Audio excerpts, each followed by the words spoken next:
أعوذ بالله من الشيطان الرجيم بسم الله الرحمن الرحيم.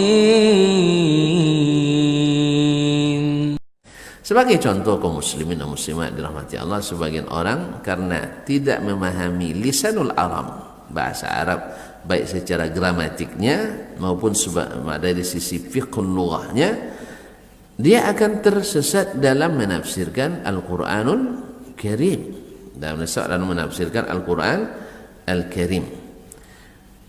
Ya, contoh yang paling sering kita dengar, misalnya perkataan Allah SWT, laisa kamitslihi syai'un, tidak ada yang semisal Allah sesuatu apapun. Jadi tidak ada yang sama dengan Allah. Nah, ini kaidah di siaknya seperti awalnya, muqaddimahnya, tapi di ujungnya ada tafsirnya. Wa huwas samiul, semua ayatnya wa huwas samiul basir. Allah tidak ada satupun yang sama dengannya. Tapi kaidah ini tidak boleh menafikan sifatnya yang dia sebutkan, wa huwas samiul basir. Dia maha sami apa? Mendengar, basir, maha melihat. Maka Allah berikan contoh langsung bahwa Allah itu tidak sama, tapi dia punya sifat yang sama, bunyinya beda hakikatnya. Jelas? Orang yang tidak mengetahui secara utuh seluk-beluk bahasa Arab atau salah dalam memahaminya karena terpengaruh oleh subuhat-subuhat, akhirnya menafikan banyak sifat Allah Subhanahu wa ta'ala. Ini sebagai contoh kaum muslimin dan muslimat dirahmati Allah Subhanahu wa ta'ala. Sehingga yang diakui hanya beberapa sifat, kemudian yang lain dihilangkan dari makna aslinya dan ditakwilkan. Ini salah satu syubhat yang karena kekurang pahaman terhadap makna asli bahasa Arab.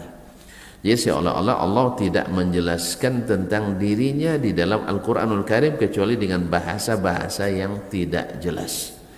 Ini bertentangan dengan prinsip Al-Quran bilisanin Arabiyyin mubin, bahasa Arab yang menjelaskan. Dan kita sudah tahu bahwa mubin itu yang berbicara mampu menjelaskan apa yang ingin dia sampaikan. Ini yang pertama. Yang kedua, yang mendengar langsung paham. Yang mendengar langsung paham dengan wad'il lughahnya, dengan asal bahasa itu sendiri. Jelas kaum muslimin? Jelas? Ini makanya bahasa Al-Quran asalnya adalah bahasa yang menjelaskan. Maka tidak benar kalau seandainya orang mengatakan bahwa sebagian besar atau seluruh ayat tentang sifat Allah itu bahasa tidak jelas atau mutasyabihat. Ini membalikkan perkataan Allah dalam Al-Quran, hunna ummul kitab, yani minhu ayatun muhkamat, hunna ummul kitab. Dia adalah ummul kitab, induknya Al-Quran itu adalah muhkamat, yaitu jelas. Induknya Al-Quran itu adalah jelas bahasanya. Nah, apa induk Al-Quran yang sesungguhnya? Mengenal Allah, ya nak? Mengenal Allah, beriman kepada Allah Subhanahu wa ta'ala. Lalu kalau seandainya sifat ayat-ayat sifat itu adalah ayat-ayat yang tidak jelas atau mutasyabihat, berarti kita sudah menafikan ummul kitab dalam Al-Quranul Karim. Wallahu musta'an. Oleh itu kaum muslimin dan muslimat dirahmati Allah, as-salafus salih rahimahumullah sepakat baik secara sarih atau tidak sarih.